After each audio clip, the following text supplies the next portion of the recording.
going to look at, as we said, some of the accessibility features that you can access just with Microsoft Windows. And to help us with that, NCBI Labs technology trainer Maureen Lanigan has prepared 3 short videos that will discuss just some of the features available. Now, first up, we're going to look at the mouse pointer. Now, the default mouse pointer is quite small to see on the screen, and maybe your level of vision is such that you need to make it a little bit more visible. Well, how can you do that? Let's join Maureen to find out. Hello and welcome.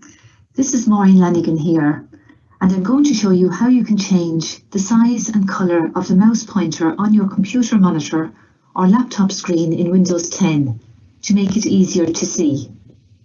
This feature is likely to be of interest, use and benefit to anyone who has low vision or is partially sighted.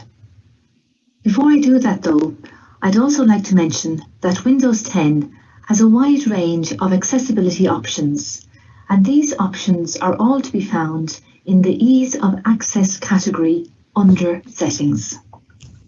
So, to continue, to locate the Settings option in Windows 10, where I can make changes to the size and colour of my mouse pointer, I first press the Windows key and then type the words mouse size and press enter. A window opens entitled Cursor and Pointer. It is here that I can experiment with the settings before deciding which of the options work best for me. The first slider bar allows me to change the mouse pointer size. When I drag the bar to the right, the mouse pointer gets bigger, and when I drag the slider bar to the left, the mouse pointer gets smaller. I'm going to set the mouse pointer to maximum size.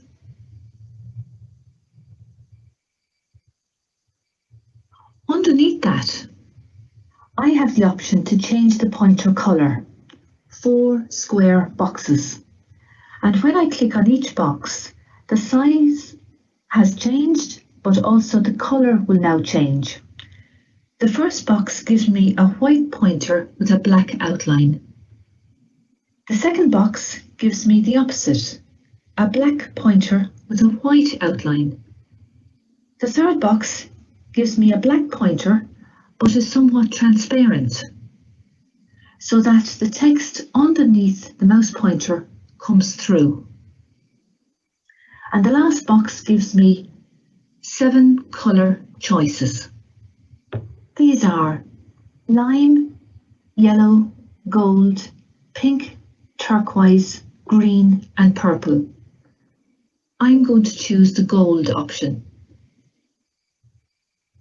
I can also make a change to the thickness of the cursor to help make it easier for me to see it when I'm typing, say in Microsoft Word or doing an email or searching the internet.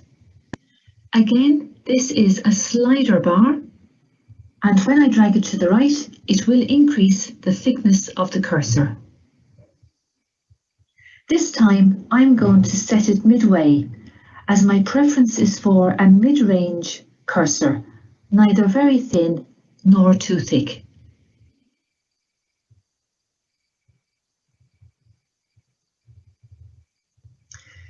Now that I have modified my mouse pointer to my own preferences, I press Alt and F4 to exit this window and return to the desktop.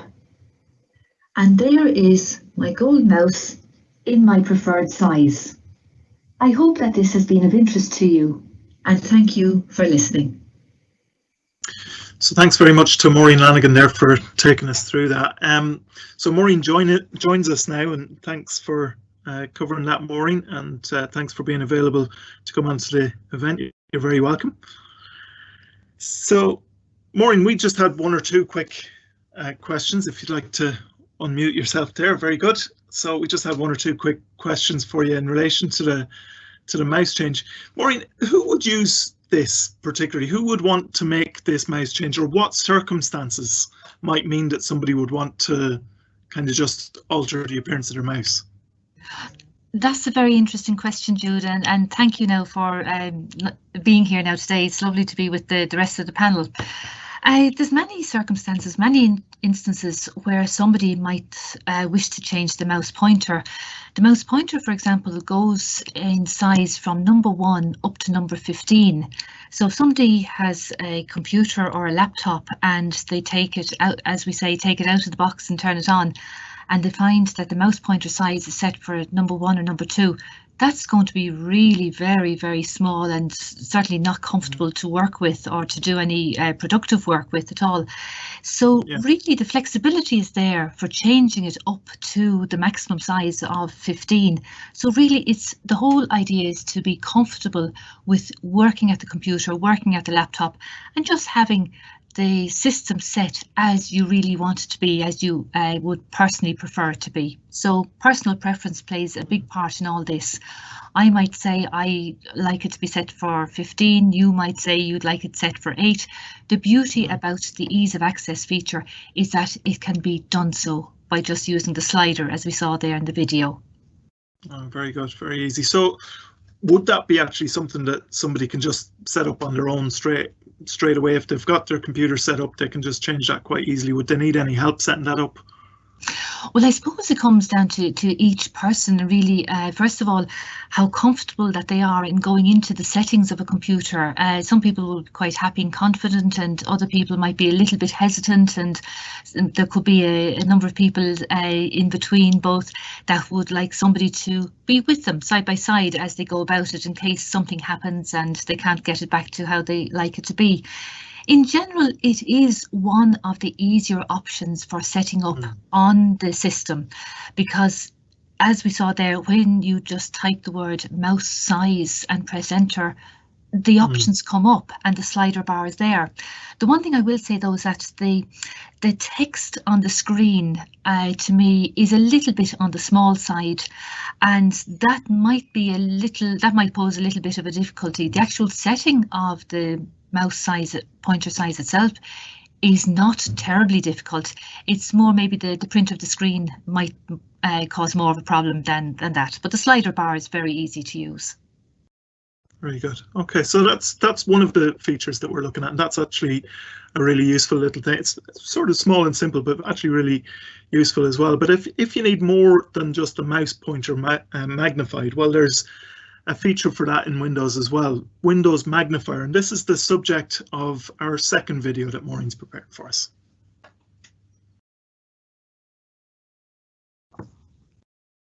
Hello and welcome. My name is Maureen Lanigan, and I'd like to talk today a little bit about a feature in Windows 10 that is called the Windows Magnifier, and it does just that. It will magnify the content on your Windows screen, whether it is on a laptop or a computer monitor.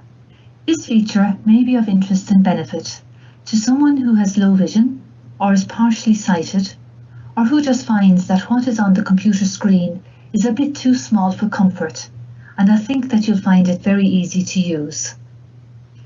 To enable the Windows Magnifier, I'm going to do so using the keyboard, and before I start, there are a few keys that I will be using. These are the Windows key, which you'll find located 2 keys to the left of the spacebar, the plus key, which is found immediately to the left of the backspace on the top row of the keyboard, the minus key, which is to the left of the plus key, and the escape key, which is at the top left-hand corner of the keyboard. One last key to mention, and that is the letter M for minimize. You'll find this letter on the bottom row of the keyboard, towards the end of the spacebar and just up from it. So, to start the Windows Magnifier, I'll hold down the Windows key and press the plus key once. A small rectangular window has now appeared on screen, and it shows me that I've turned on the magnifier. This is the magnifier toolbar. it shows me the level of magnification that is currently set. At the moment, it is at 300%, which is 3 times magnification. This means that everything on my screen is now 3 times the height and 3 times the width of what it was before I turned on the Windows magnifier.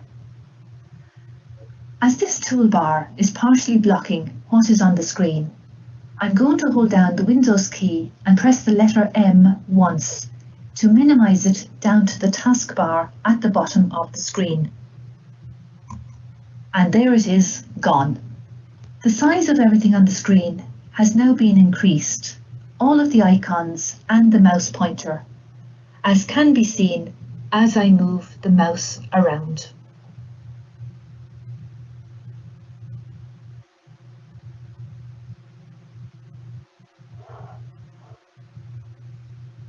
If I want to increase the level of magnification and to make everything on the screen a bit bigger, I press the Windows key and plus again. And that takes me up from 3 times magnification to 4, and again to 5, and so on. If I continue to press Windows and plus, it will keep magnifying until I get up to 16 times magnification, which is the maximum magnification level in Windows Magnifier. I now want to decrease the level of magnification and to reduce the size of everything on the screen. So I'm going to press the Windows key and minus. This is bringing the magnification level down from 16 times to whatever size I prefer. I leave it set at 3 or 4 times magnification. And that's how easy it is to turn on and adjust the Windows magnification. Just press the Windows key and plus to turn it on.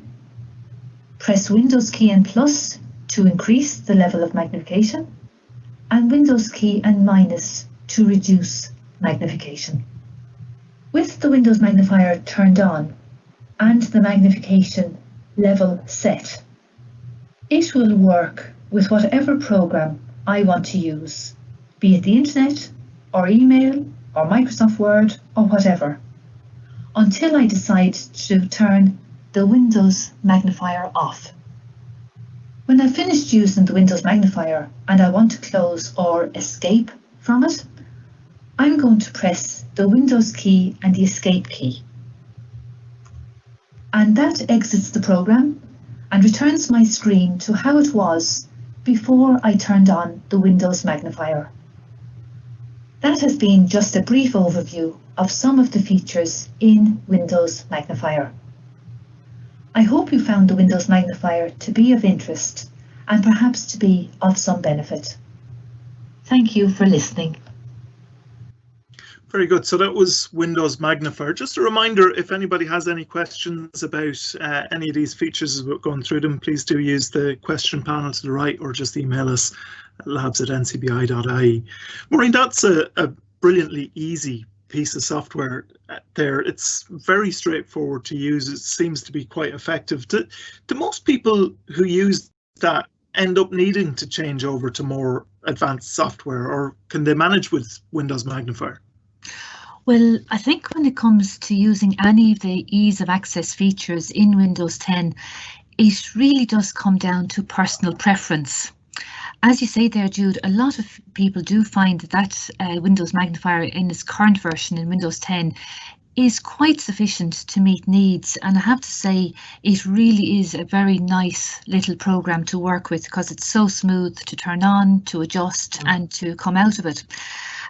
Sometimes as things progress, people might decide that yes, they do perhaps need maybe a magnifier that might include other features, like say for example a colour changer or colour filter.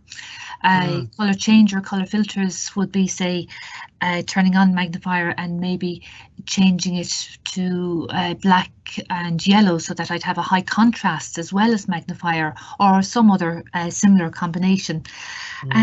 But in general, most people would tend to maybe start off with Windows Magnifier, get used to it, see what it can do, and then start thinking about, well, if it's meeting my needs, that's great, and if it's not, well, then take a look at other magnifiers, but doing so with the knowledge of what they already have from what Windows Magnifier can do.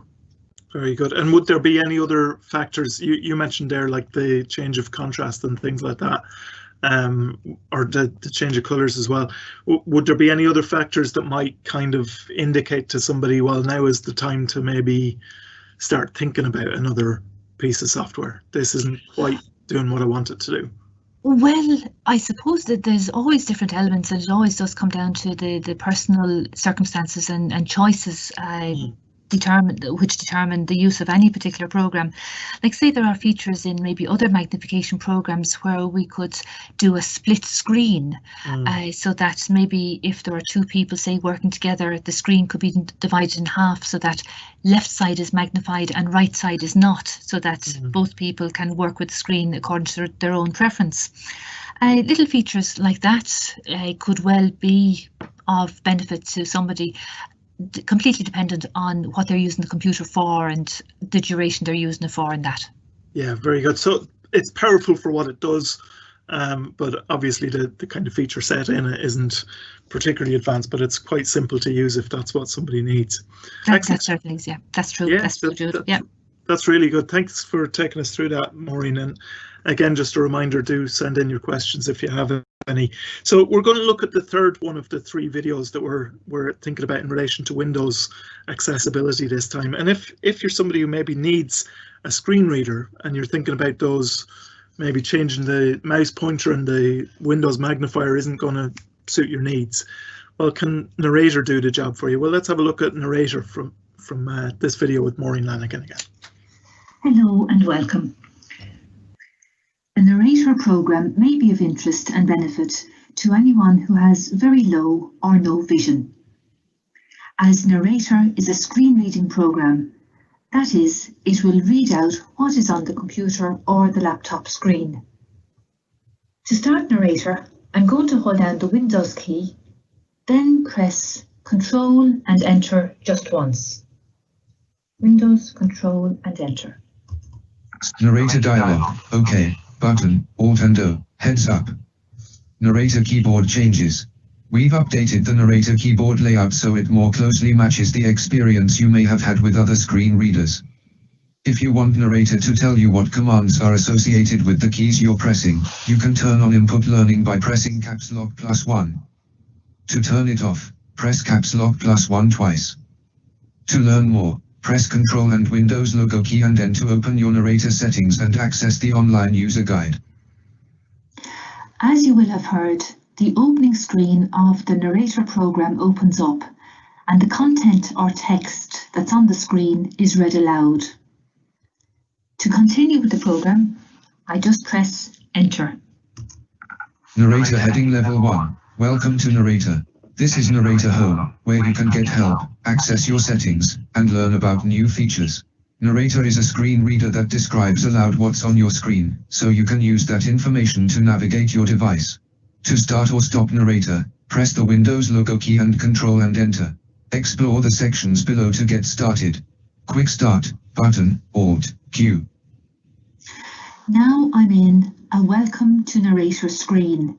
And again, it reads out the text. I've heard Narrator refer to the Quick Start button. This is just one of the options available to me, and I'm now going to press the Tab key to find out what other options are there on the screen. Narrator Guide, button, Alt, G. I hear that there is a Narrator Guide, and it says to me Alt and G, which tells me that's a shortcut key to quickly get to Narrator Guide. Pressing Tab key again. What's new? Button, Alt, W. Takes me to the next option, What's new? Tab again. Settings, button, Alt, S. Takes me to Settings. And I'm going to tab once more. Feedback, button, Alt, F. and I hear that I'm on the feedback option. Again, the tab key is used to explore what is on the screen and to find and hear the different options. To close the screen that I have, I simply press Windows and M for minimize. Desktop list, Acrobat Reader DC, 3 of 13, selected, scan off. And I hear something called Desktop and Acrobat Reader. So Narrator has told me that I'm back now to my desktop and that the program or app that I'm on at the moment is called Acrobat Reader. I can use the arrow keys to move around the screen to find out what other programs do I have. FS Reader 3.0, 4 of 13, selected. FS Reader, and it's number 4 of 13. Google Chrome, 5 of 13, selected.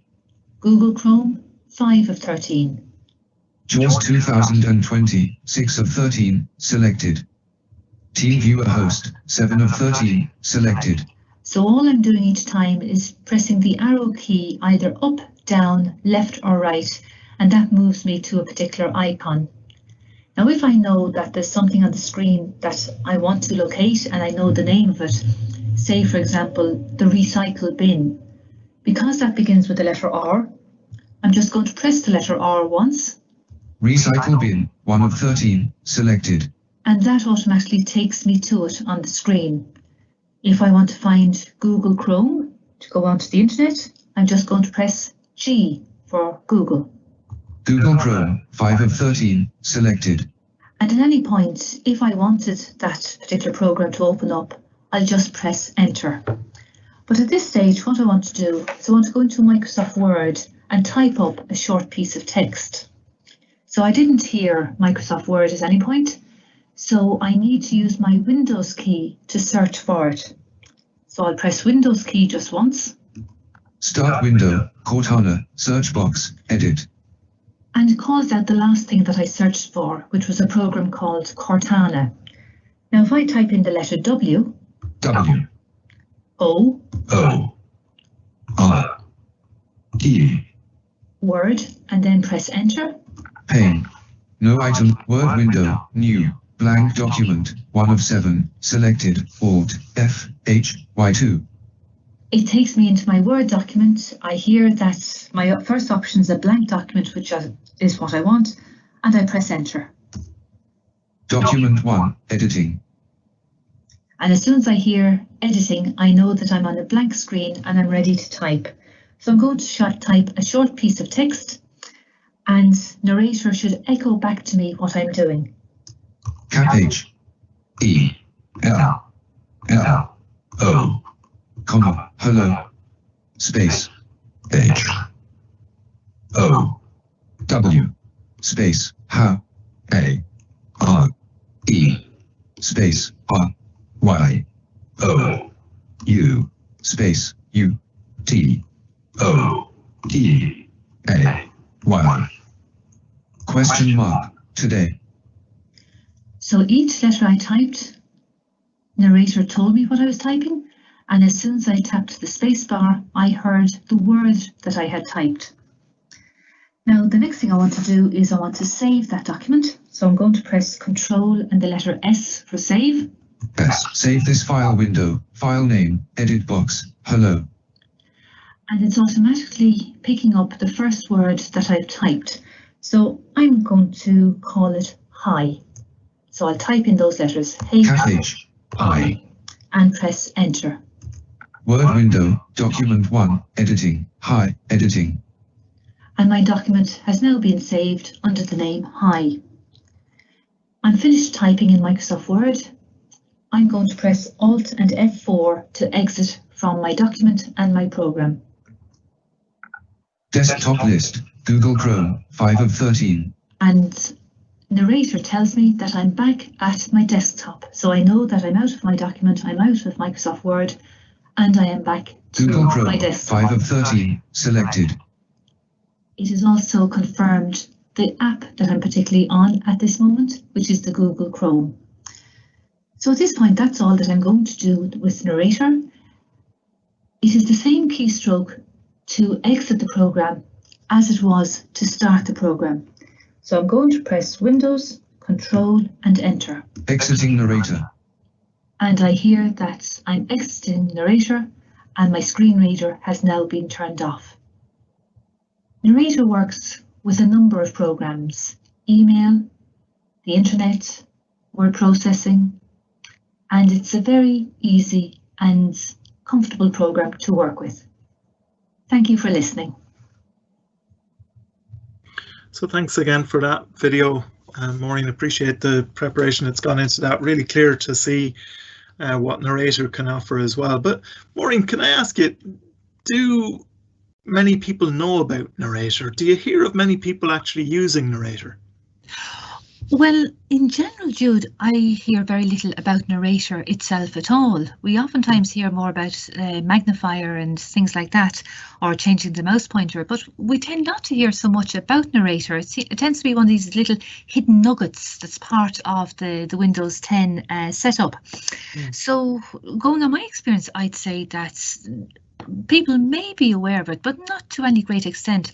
I tend to think that we hear more about maybe the programs that was spoken about on last week's live event, like say programs like JAWS or NVDA. Narrator kind of seems to sneak in somewhere towards the tail end of those, but it's a nice little program to work with. Yeah, very good. That's really useful just to be able to let people know about that then in that case, because it is quite a useful one, similar to Windows Magnifier really, isn't it? It might be sort of straightforward, but if it's simple to use, that can be enough for people sometimes. Absolutely. Now, the question that I'm sometimes asked is that why would I go for maybe another screen reader program when there's one already built in? And generally, it depends, I suppose, to a certain extent as well, on the inbuilt voices that are in the programs. Like the voice we heard there in Narrator, that wouldn't, to my ear, be described as a natural sounding voice. But maybe some of the other more commercial programs may have a choice of voices, or they may have more natural sounding voices that are easier to the ear. But certainly getting started with a screen reader program, and certainly one that comes as part and parcel of any computer or laptop or computer these days, it's certainly a nice point to start off with. Yeah, very good. So that kind of answers a little bit one of the questions that's actually come in. Just one question is, can Narrator be used as an alternative to JAWS? Can somebody kind of use it just completely as a complete alternative to JAWS?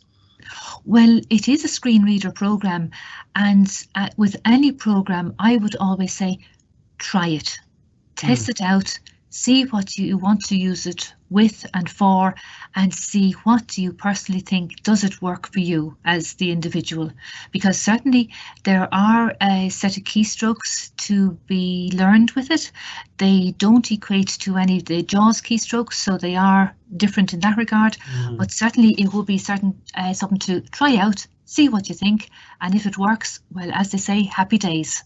Okay, yeah, very good advice, and always actually great advice when something is free. It costs you nothing to check it and just to see if you can get by on something that actually there isn't a cost attached to. So that's really good. Maybe at this point I can just invite the rest of the panel in on this, just to have a bit of a discussion about some of these accessibility features. Is this all there is? The three things that we've looked at here, is that the limit of the accessibility features on Windows 10?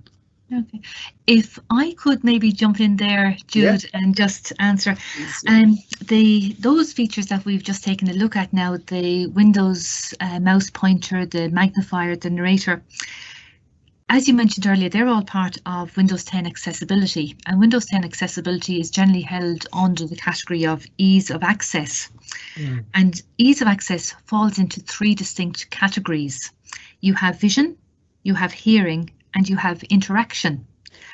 And under vision, you've got about 5 different choices or extra little programs to work with. We've only mentioned and referred to 3 of them briefly now today. If someone has hearing difficulty, there are 2 options that may be of help and assistance. And in interaction, there's 4 additional options that can be used, employed, depending on the person's requirements and choice.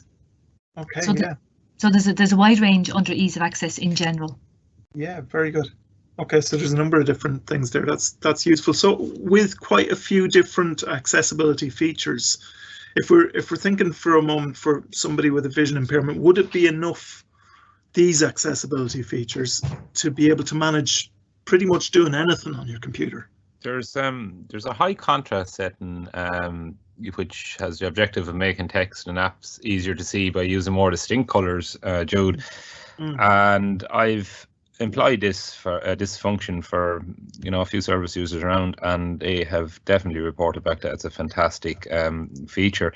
And the keyboard shortcut to is left alt, left shift, and the print screen key, and it pops up a little dialog box which you can answer OK to, and after about 3-4 seconds max, it rebuilds the Windows environment and basically turns your white backgrounds black, your black text white, and numerous other colors as well get inverted. So it is a very, very good feature to try out as well, and perhaps maybe it's something we could cover again in a future show.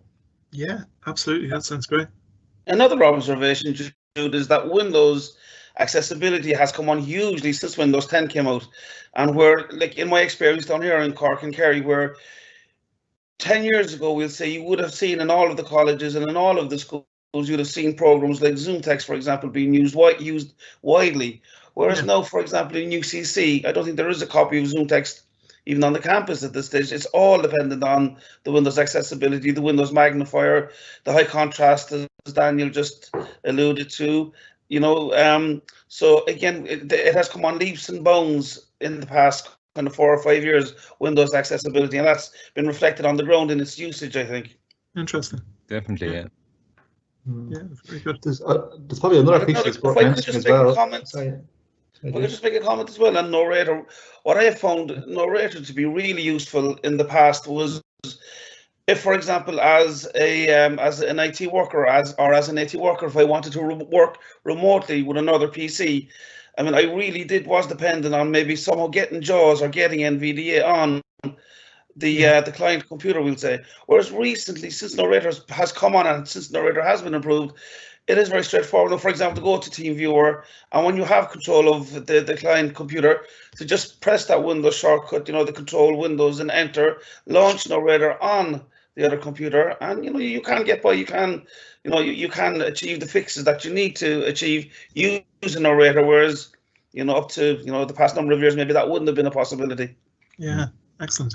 And JP, you had a no, thanks, Jude. I think it's a really good point there Brian is making about it. It's more or less making any computer accessible in terms of someone who is a screen reader is able to literally just press those 3 keys that Maureen mentioned: Windows, Control and Enter, and Narrator is turned on. And even if they want to, at that point, they can install NVDA if they want to do that.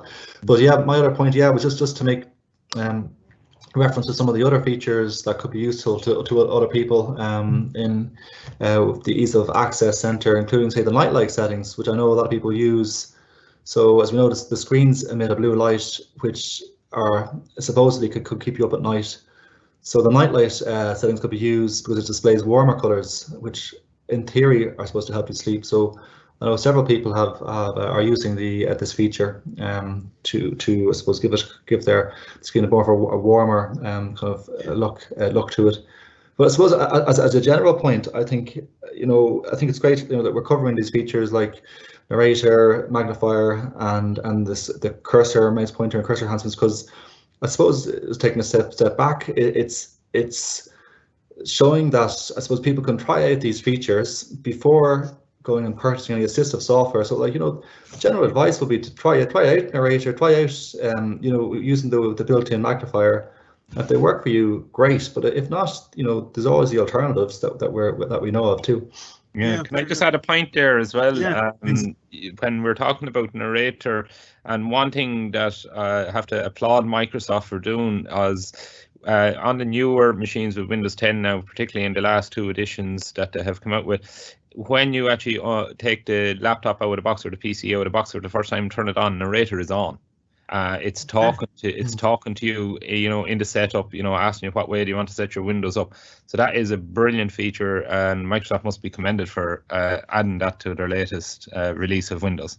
That is really useful. I was just about to bring up that point as well, Daniel, that for the first time ever in the past year or two, I've been able to take a laptop out of a box, turn it on, and have the option of going through the setup process using Narrator. So for the first time ever, without sighted assistance, you are set as a blind person, you can set up a system yourself, and that has to be lauded.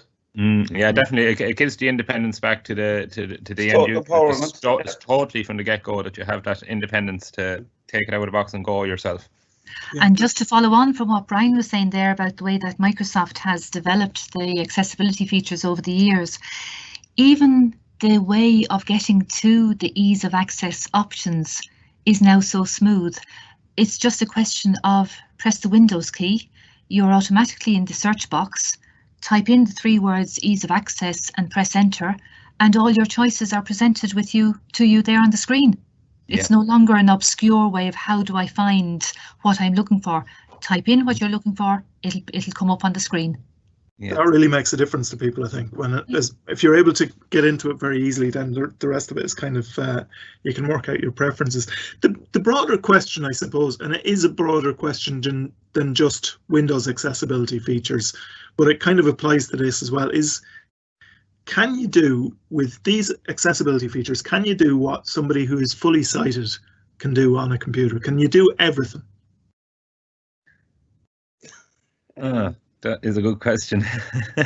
No, they have their limitations. I mean, let's be honest. I mean, Narrator, if you're starting off and if you just want to read email and if you do want to perhaps just read a well laid out newspaper on a website, then possibly you would be able to work with Narrator. But I mean, for example, it would be hard to see someone working in an office, kind of working with databases, spreadsheets and stuff like that, then they wouldn't really be able to survive with Narrator alone. Then they would need the more functional screen readers like JAWS or like NVDA. But for a person that's, with basic requirements that just wants to get the basics from the computer, like create a document, read a newspaper, send an email, then they could suffice with Narrator, but probably not with any more in-depth use. But as I've already suggested, I mean, the other kind of the magnifier options and the high contrast options, then they are very, very, you could have a far richer computer experience as a person with low vision using those particular settings. So would you agree, like across the board, is it fair to say that when you're talking about any of these kind of accessibility software, any of it, that they would each, even if the limitations are much less extreme, if you like, even if they're much less limited, there will always be some limitations on what some of these pieces of software can do. A little bit like if you buy a new laptop, there'll always be a limitation on what you can do. Yeah, like the Windows magnifier, like the more you zoom in, it can crush detail. And like the likes of Zoom Text would have like graphical algorithms that are going to smooth out text the more you zoom in. And that's the kind of difference of like when you're paying for software and you're getting ones built in that they don't always have that level of detail. Excellent. Yeah. I think as you mentioned, they're getting there. Yeah, I think as you mentioned earlier, Jude, or some of the other panel, all of the features in the Windows 10 Accessibility Suite, they're certainly a starting point, and they're a lovely way to explore to see, does this meet my needs?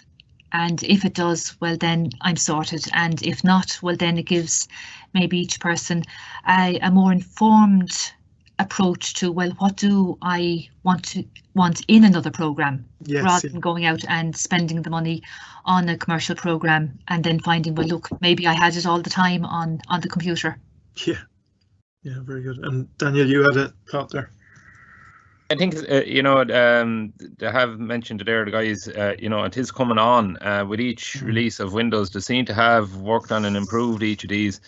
But I suppose the point to probably take from it all is like Microsoft, their primary focus is an operating system.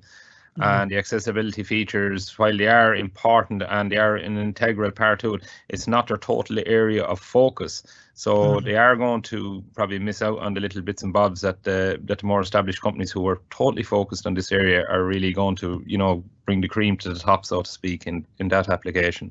Yeah, very good. I think that's kind of important for people to know as well, because it's important to have realistic expectations, but it is also amazing what is out there. It's great to see such a range of different things that can cater to different people's preferences and what people need as well. So that's really useful. Maybe just, can I bring in a subject that was actually discussed last week? I think there was a video on last week's live event about the rate boost feature. Is anyone aware of many NVDA users, for example, who've tried out that rate boost feature for Windows One Core Voices?